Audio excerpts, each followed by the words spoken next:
There's definitely a sense of melancholy and nostalgia that I think runs throughout the entirety of this episode like a thread that connects all these different scenes. And in my opinion, the strongest part of this episode was definitely the stuff that we got at the wall. We get a really good conversation in the beginning between Davos and Jon. And, then Melisandre comes in and just look at her expression. That's some great fucking acting right there. Look at that. Melisandre refers to Jon as the prince who was promised, now that she realizes that Stannis wasn't the one. And the reason why I really liked the conversation is because it touches on two key points. The first one is life after death.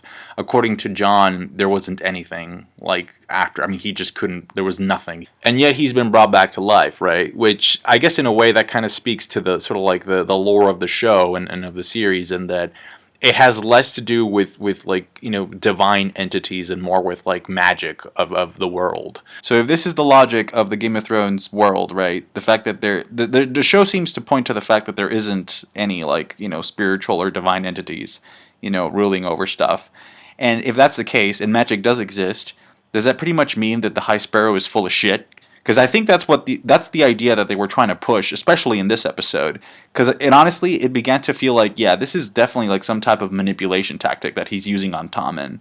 And Tommen is super gullible, so it's kind of his own fucking fault. But you know what I mean. And the second point that I think kind of resonates from the conversation with Davos is when Jon says, I did what I thought was right and got murdered.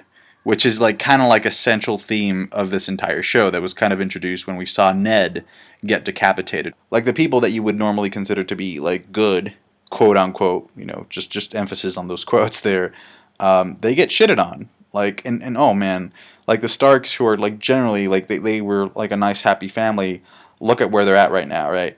And don't even get me started on Rickon and Shaggy Dog, man. So technically speaking, the only direwolves that are still alive are Nymeria, and that's doubtful because she ran away, Ghost, and Summer, right? Like, those are the only three that are left. So the youngest Stark is definitely back, along with Nymphadora Tonks.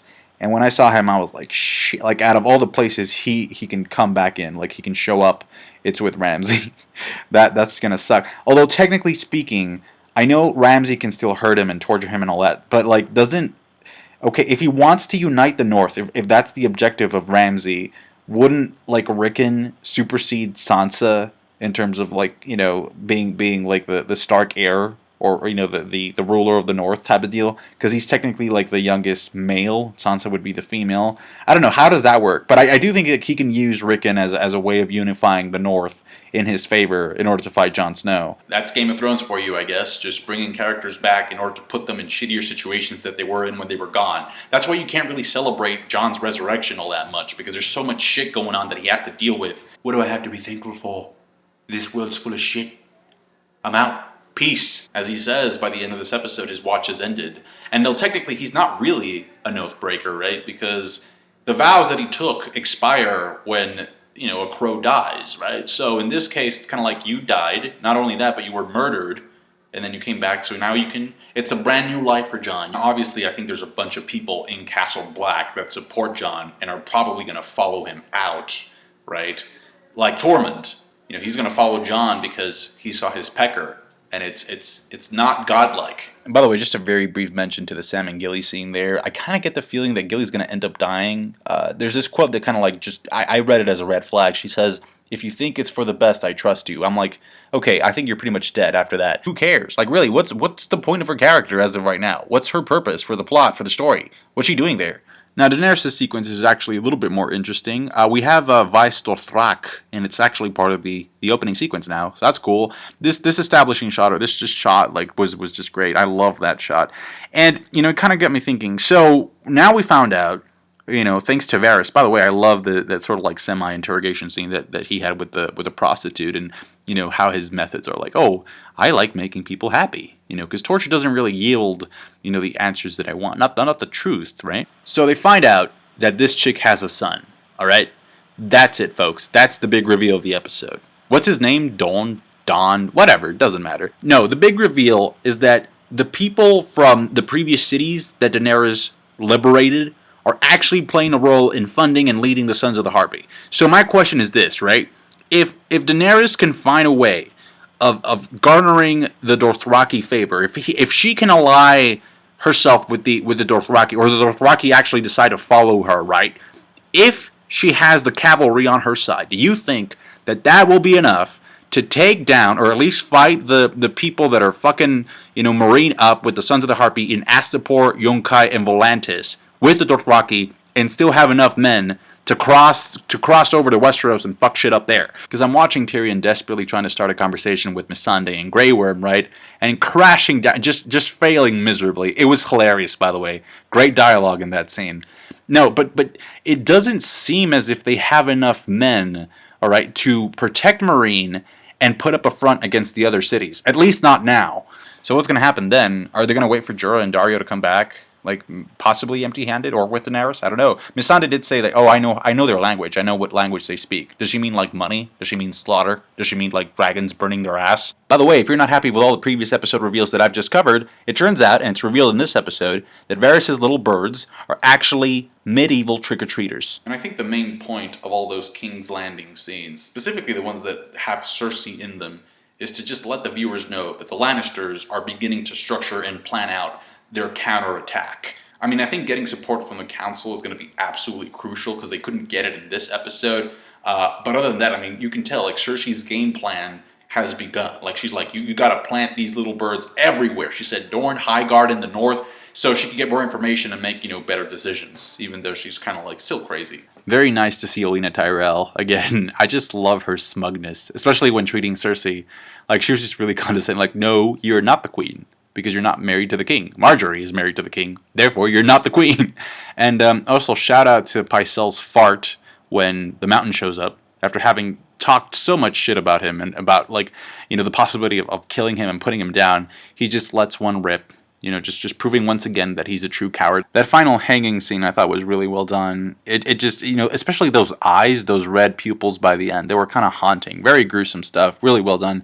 And, like, once again, I can totally respect Alistair, as a character. He's one of the classic examples of somebody that you disagree with, but you can kind of understand where he's coming from. And, he really stuck to his guns. Like, he did what he thought was right. And that's pretty much, like, I think that's the best way to go. Trying to do what you thought was right.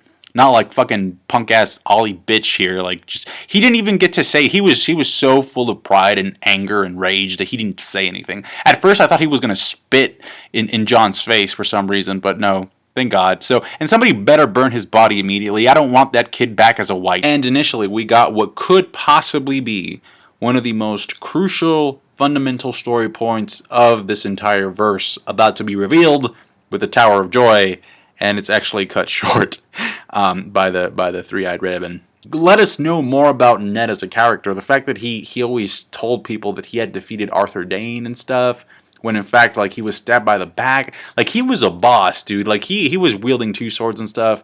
And this is Ned we're talking about. Ned at his prime, man. He was having a hard time keeping up. Like, he would have been dead if it weren't for that stab in the back, right? No, but so, and in addition to that, we do hear a woman scream. Obviously, that's obviously Lyanna. I mean, I don't think that's a spoiler, right? So Rhaegar got his top-tier dudes to protect that tower at all costs. It just shows you how beastly these guards were, dude. They were outnumbered 6-2. They were still owning. So I guess my question here is, how many visions do you think are left for Bran? Is this going to be like a 3-arc story? Like, because I think, obviously, it goes very well with the flashback that we got last week with Lyanna going into Winterfell, riding on a horse. Now she's up at the tower.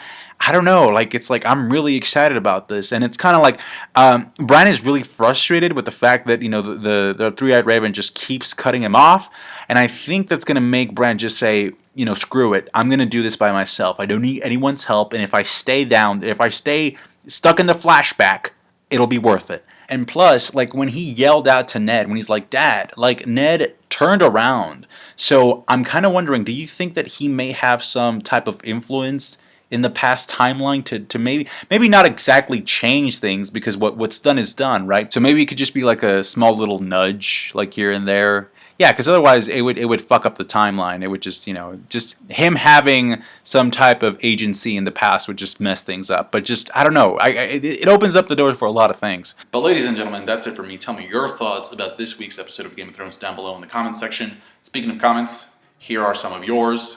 There you go. You can go ahead and read that. Thank you so much for watching. Comment down below with your thoughts. Please let me know. I'm very, very interested in what you think the role of the Starks is going to be. Like, what is Jon going to end up doing? What is Sansa going to do? What's going to happen with Rickon?